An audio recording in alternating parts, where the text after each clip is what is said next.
à tous et bienvenue dans ce nouveau petit format. Cette fois-ci, il n'y aura pas de revue d'articles, ni d'analyse d'articles ou de chapitres, parce qu'en fait, une des questions que j'ai posées sur mes réseaux sociaux, c'est de savoir, est-ce que selon vous, l'intelligence artificielle, en tout cas, elle va faire partie intégrante de notre pratique, voire même est-ce qu'elle pourrait remplacer entièrement notre profession? Alors, notre profession, j'entends par là la psychologie ou la psychologie spécialisée, ou le psychologue spécialiste en neuropsychologie, peut-être aussi une partie de l'ergothérapie, ou en tout cas de tout ce qui concerne les sciences cognitives cliniques. Alors, j'ai eu un total de 163 réponses, qui est déjà du coup, qui crée un panel déjà assez intéressant par rapport à ça, et seulement 1% d'entre vous pensent que oui, totalement, l'intelligence artificielle pourrait remplacer totalement le travail du neuropsychologue. 3% pensent que ça pourrait remplacer une grande partie. Donc on va dire que 4% au global d'entre vous pensent que l'intelligence artificielle pourrait remplacer totalement ou une grande partie de notre travail dans notre profession. Ensuite, c'est partagé, on va dire 53% qui pensent que l'intelligence artificielle pourrait remplacer partiellement nos missions de neuropsychologue ou de psychologue, contre 42%, pas du tout. On va dire que, allez, pour simplifier, la moitié d'entre vous, entre 40 et la moitié d'entre vous, pensent que les intelligences artificielles ne remplaceront pas du tout euh, le travail, les missions des neuropsychologues ou des psychologues, contre 53% qui pensent qu'effectivement ça pourrait le remplacer de manière totalement partielle. Alors déjà, avant de commencer, la question qu'on peut se poser, c'est, en fait, c'est quoi une IA? Alors, il faut savoir qu'une intelligence artificielle ou des intelligences artificielles, ce sont des outils, des intelligences qui sont spécifiques à une action ou à l'algorithme qu'il y a derrière et qui sert justement à lancer la pratique. Donc en fait, de manière plus simple, une intelligence artificielle, elle a pour objectif d'être autonome dans la réalisation de tâches qui sont à la base faites par des humains. Alors, du coup, la question qu'on peut se poser déjà, c'est en neurosciences cliniques, comment cela va se traduire? Alors, il faut savoir qu'en psychologie, en neuropsychologie, il y a plusieurs choses qu'on fait. On a plusieurs missions dans notre journée, dans notre suivi avec un patient. Et en fait, je me suis penché un tout petit peu sur chaque étape pour voir un peu s'il existait déjà des intelligences artificielles qui pouvaient faire ce travail, ou bien des intelligences artificielles qui le font déjà, ou peut-être des intelligences artificielles qui ne pourraient jamais le faire. Donc, et le constat, il est assez clair. Je rentre dans la catégorie des 4% qui pensent que les intelligences artificielles pourraient remplacer totalement les missions des neuropsychologues. Et je vais m'expliquer pourquoi. Quand on reçoit un patient pour la première fois, déjà tout ce qui est prise de rendez-vous, relancer le patient pour lui rappeler ses horaires, ses rendez-vous, etc. Tout ça, c'est des choses administratives qui peuvent se faire de manière totalement automatisée et autonome. Ça, moi, c'est quelque chose que je fais déjà. J'ai laissé des intelligences artificielles faire ces rappels de rendez-vous pour moi, les liens pour tout ça, je l'ai géré, tout ça c'est fait. Donc je passe de côté l'administratif. Tout ce qui va être dans la rentrée de données sur le patient, la catégorie socio-professionnelle, l'âge, le sexe, pourquoi il est là, son parcours de vie, scolaire, etc., etc. Tout ça, en fait, ça existe déjà et on peut déjà faire rentrer ces données par le patient ou même via par nous-mêmes et à partir d'un modèle de calcul, d'un algorithme, l'intelligence artificielle va déjà pouvoir générer un score ou un profil métrique, on va dire soit simple, soit en créant un texte très complet. Exemple, ChatGPT peut très bien le faire. Vous rentrez des données d'anamnèse du patient et il va vous rentrer quelque chose d'assez clair, d'assez simple. Donc ça déjà, on pourrait très bien imaginer le patient, il est là sur une tablette, sur un ordinateur, il répond aux questions, il écrit les phrases qui lui semblent, qui correspondent à la question, et en fait, ça va pouvoir se générer, et on va pouvoir avoir une anamnèse, ou en tout cas le compte-rendu de l'anamnèse qui pourrait être fait automatiquement. De cette façon-là, on n'oublierait aucune question, et peut-être une question, va pouvoir en emmener une autre. Alors ça, bien évidemment, ça devra être décidé en amont par des professionnels, c'est pas l'intelligence artificielle qui va le faire, mais en lui donnant tous les codes et tous les chemins à parcourir, elle sera tout à fait capable par elle seule de le faire. Ensuite,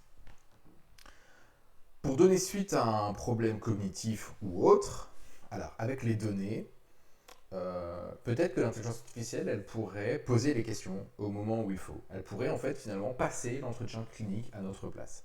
Je m'explique.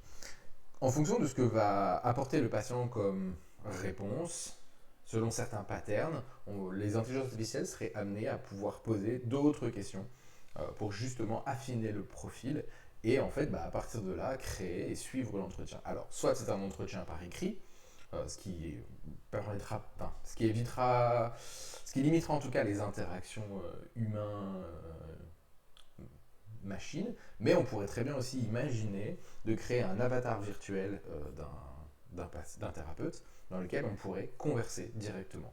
Et j'ai vu cette semaine une vidéo qui était directement reliée avec une intelligence artificielle pour générer les réponses dans un casque de réalité virtuelle via un avatar. L'avatar s'adapter au type de réponse, on pourrait même jouer sur le côté émotionnel. Alors, bien évidemment, à l'heure d'aujourd'hui, ce sera très compliqué, très difficile, mais c'est pas non plus impossible que dans un futur proche, on ait des intelligences artificielles capables de générer des avatars qui pourraient répondre correctement à une question ou à une réponse d'un de nos patients et de générer comment dire, la stature du psychologue, l'émotion à transmettre si elle doit être transmise, le petit mot qui va bien, etc. Tout ça, en fait, finalement, l'intelligence artificielle, elle pourrait le faire. Alors ça, c'est la partie la plus complexe sur laquelle je reviendrai peut-être un peu plus en détail après.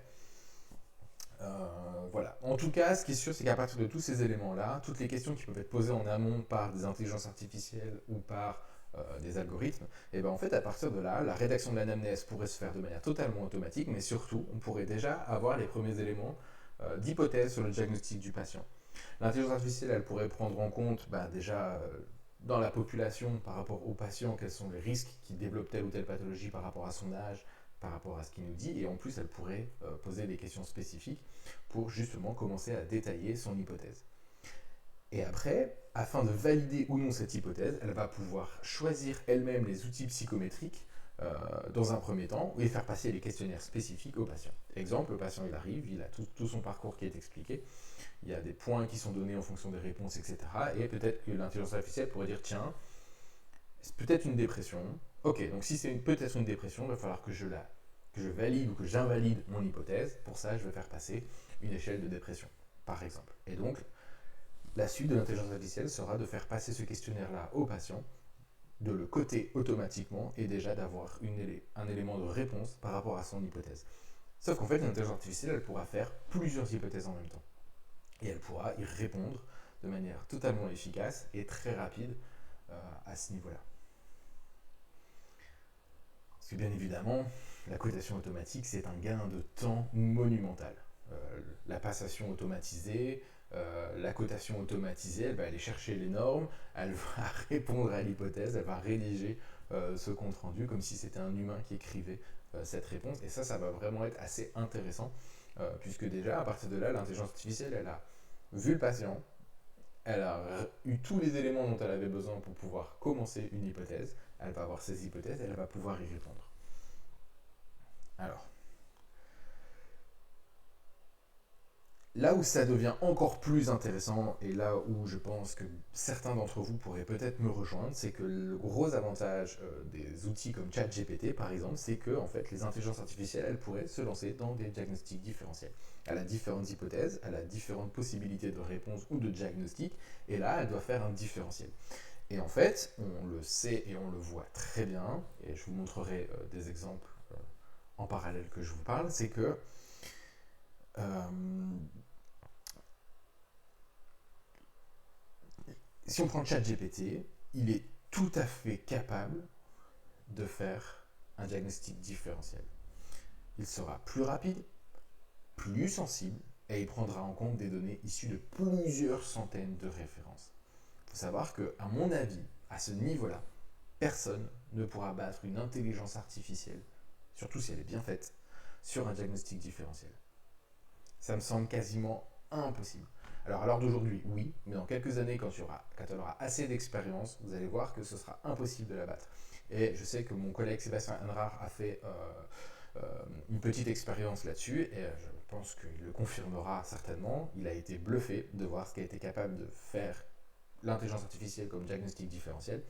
Alors bien évidemment, il a fait ça pour s'amuser, et en plus maintenant, il dispense des formations justement pour vous apprendre à utiliser correctement ce genre d'outils pour votre pratique. Donc voilà, ce sera en commentaire le lien pour sa conférence. Et vous allez voir que ça va être assez incroyable et intéressant de voir tout ce qu'on pourra faire juste avec ChatGPT. Voilà, vous avez déjà quelques aperçus que Sébastien m'a bien voulu me transmettre. Donc, bien évidemment, pourquoi elle est plus efficace? Parce que là où il nous faudrait des années pour constituer des groupes d'experts afin de débattre d'un cas ou de plusieurs cas, une intelligence artificielle, elle le fera en quelques secondes. Elle ira chercher toutes les informations, toutes les références, elle apprendra aussi ses erreurs plus rapidement, et donc elle sera tout à fait capable de créer ce genre de diagnostic différentiel. Alors, on en est au point où maintenant on a totalement répondu à l'hypothèse, elle est rédigée, on a l'anamnèse, on a l'entretien, on a les tests, et on a nos hypothèses diagnostiques qui ont été confirmées, infirmées. Nous avons notre diagnostic différentiel qui existe. Donc maintenant, on va pouvoir mettre le patient dans le circuit de alors pour certains, la rééducation, de la psychothérapie, etc. Alors, la question maintenant qu'il faut se poser, c'est est-ce que les intelligences artificielles vont être capables à elles seules de prendre la place d'un professionnel, alors qui fait passer des tests psychométriques, voire même comportementaux? Oui. Et ça va être peu importe son orientation. Les TCC, la psychanalyse ou la clinique, neuropsychologie, l'ergothérapie, ça ne posera aucun problème à une intelligence artificielle de faire cette part du travail. Alors, le point positif, entre guillemets, aujourd'hui, c'est qu'il faudrait encore un humain pour jongler entre les intelligences artificielles, vérifier quand même qu'il n'y a pas d'erreur, ou s'il y a une erreur, de permettre à l'intelligence artificielle de l'apprendre. Cette erreur pour ne plus la commettre. Maintenant, si vous mettez les moyens financiers et humains pour développer ça, je peux vous garantir qu'il serait tout à fait possible de créer des intelligences artificielles capables de faire entièrement ce travail de manière totalement autonome. Un patient arrive, clique sur Start et c'est parti. Ça ne me semble pas impossible à créer.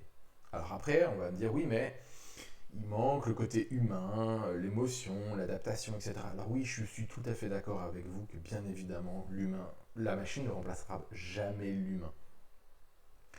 Maintenant, vu le développement exponentiel des intelligences artificielles, des rendus visuels, que ce soit par des machines comme des robots ou des avatars, je pense que ce ne sera pas impossible d'imaginer que dans un avenir proche, on pourrait avoir des représentations d'humains, d'avatars tellement réalistes qu'on serait incapable de faire la différence entre un humain et un robot ou une machine. Donc voilà, ça fera partie de l'avenir, je pense. Alors c'est un avenir un peu sombre, mais voilà. Si on se pose la question aujourd'hui, moi je vous réponds que ce serait techniquement faisable de pouvoir le faire. Alors, il y a encore plein d'autres choses, l'alliance thérapeutique, le rapport social, etc. Oui, c'est vrai. Mais en tout cas, il faut savoir qu'aujourd'hui, même si pour nous ça nous paraît choquant, pour les générations futures, finalement, discuter avec une intelligence artificielle, ce serait une chose normale, et on le voit tous les jours. Les chatbox, on est tous à discuter avec des chatbox quand on a un problème avec sa facture d'électricité, de gaz. La première personne avec qui on interagit, c'est un chatbox, et qui nous font croire qu'on converse avec un humain. Alors, des fois, on s'en rend compte assez facilement, mais le but de l'intelligence artificielle, c'est aussi de faire croire que elle discute avec un humain et pas avec un chatbox. Alors, c'est rien par rapport à ce qui est tout à fait possible de faire.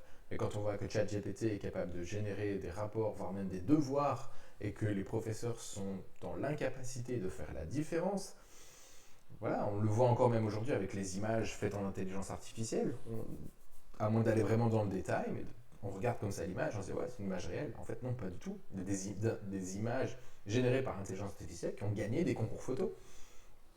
Donc, à un moment donné, il va peut-être falloir aussi faire une catégorie intelligence artificielle dans certains domaines. Donc, voilà, on sait même aujourd'hui, les intelligences artificielles sont capables de passer les sécurités. Êtes-vous un robot? Elles peuvent s'adapter, elles vont même aller engager des humains pour faire ce travail. Enfin, ça, c'est un autre débat, mais Voilà, moi la question aussi que je me pose, c'est qu'est-ce qui vous garantit que je n'ai pas écrit cette vidéo à partir d'une intelligence artificielle? Alors, soit totalement, soit partiellement. Rien ne vous le garantit aujourd'hui.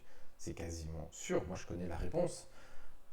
Vous, est-ce que vous serez capable de le dire? C'est ça un peu la question qu'il faut se poser. Euh, alors, pour revenir à notre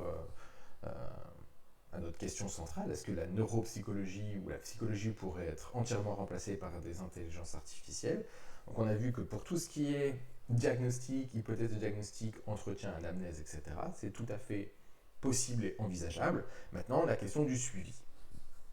Alors, même là, je pense que c'est tout à fait faisable. En tout cas, j'ai un gros doute sur le fait que ce soit impossible. C'est-à-dire que pour moi, c'est faisable. En fait, il serait techniquement possible de créer une intelligence artificielle qui pourrait suivre le patient, interagir, voire même l'aider dans son parcours de soins. En plus, il pourra se mettre à jour très rapidement et efficacement au niveau des concepts. Là où nous, on est parfois limité dans nos connaissances et dans notre compréhension de la psyché humaine parce que nous avons notre champ de compétences, une intelligence artificielle sera capable de dépasser son champ de compétences en allant apprendre de nouvelles choses ou en se combinant avec une autre intelligence artificielle spécialisée dedans et donc de pouvoir jongler justement entre ces connaissances pour pouvoir justement répondre plus efficacement à un patient. Et là où je pense que vraiment, si on devait choisir une chose dans l'intelligence artificielle qu'on devrait vraiment garder pour notre profession, c'est ce dont je vais vous parler là maintenant.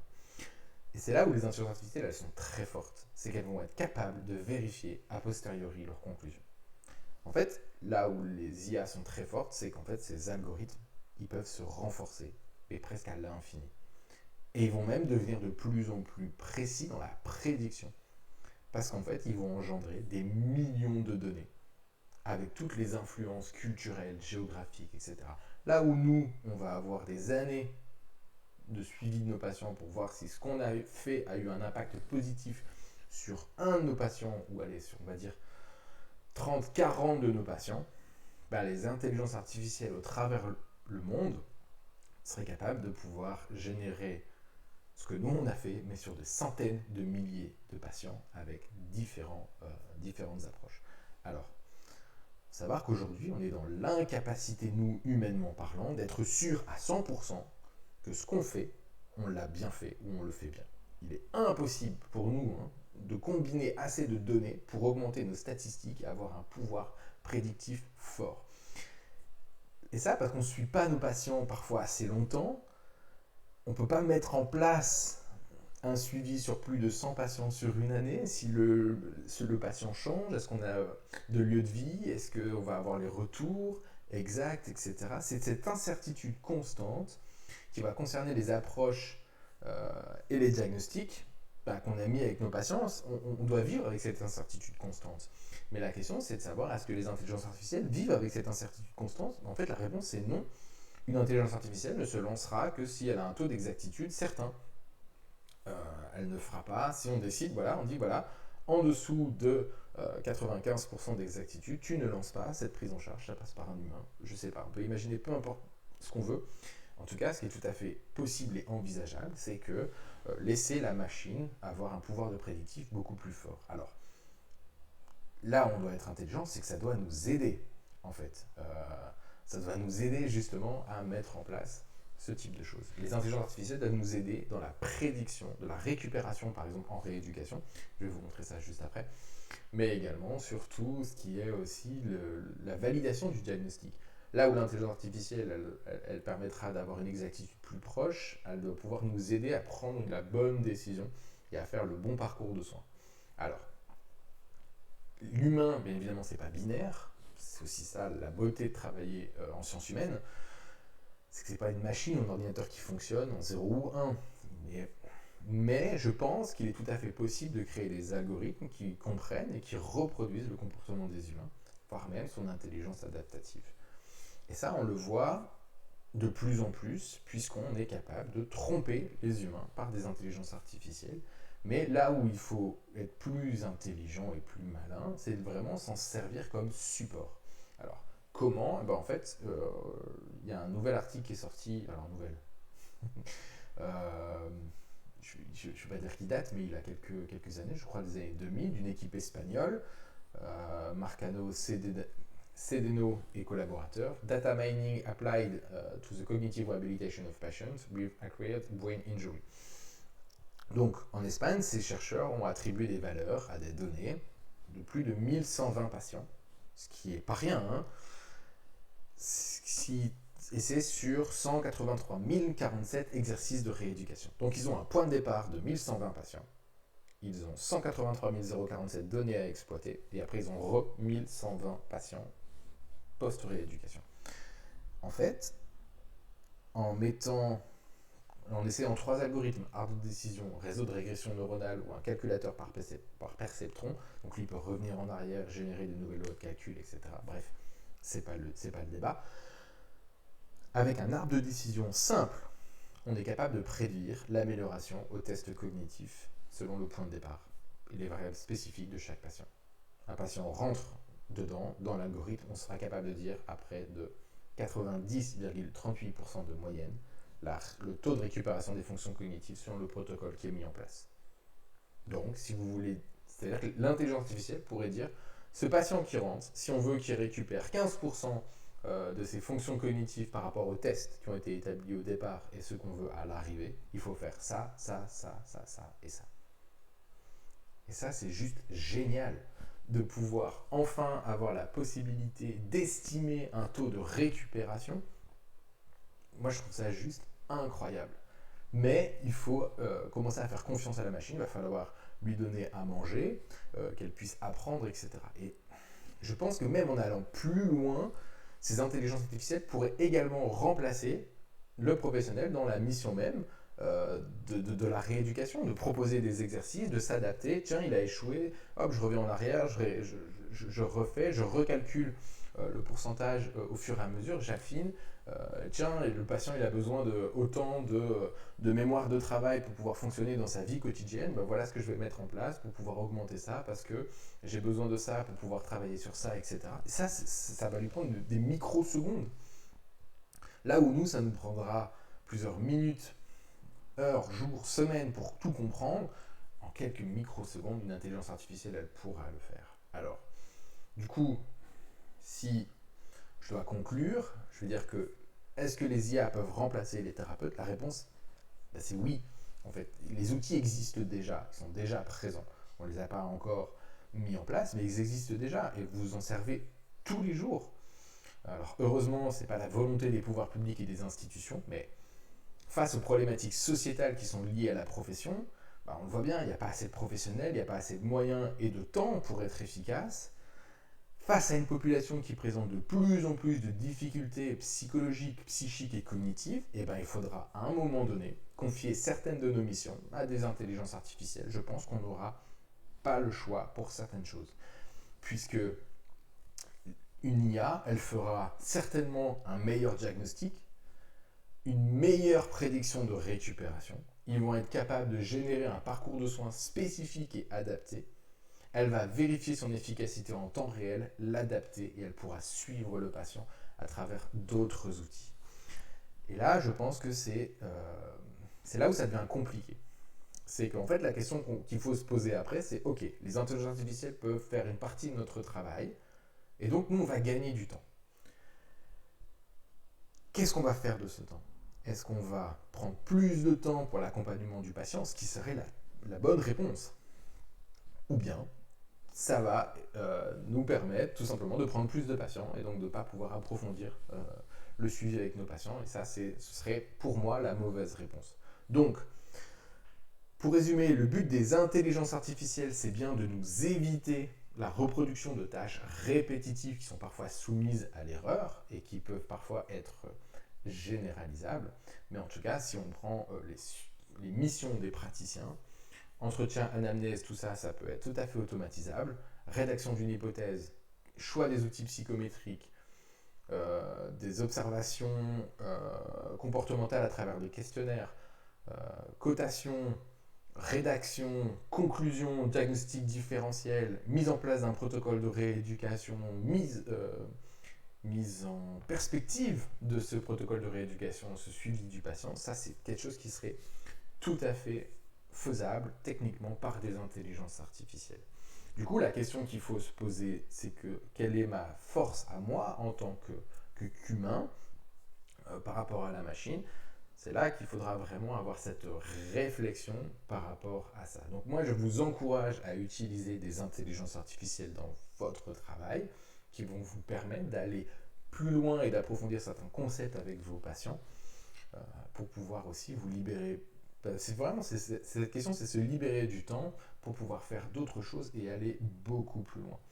Moi, dans ma pratique, tout ce que j'ai automatisé me permet en fait de gagner du temps pour aller plus en profondeur dans l'observation comportementale avec mon patient. Je passe moins de temps dans mon bureau parce que j'ai beaucoup de choses qui sont automatisées, mais par contre, j'ai plus de temps de pouvoir travailler hors les murs avec mon patient, de pouvoir voir comment il interagit dans un monde réel, ce qui serait un peu plus compliqué pour une intelligence artificielle, même si c'est pas impossible.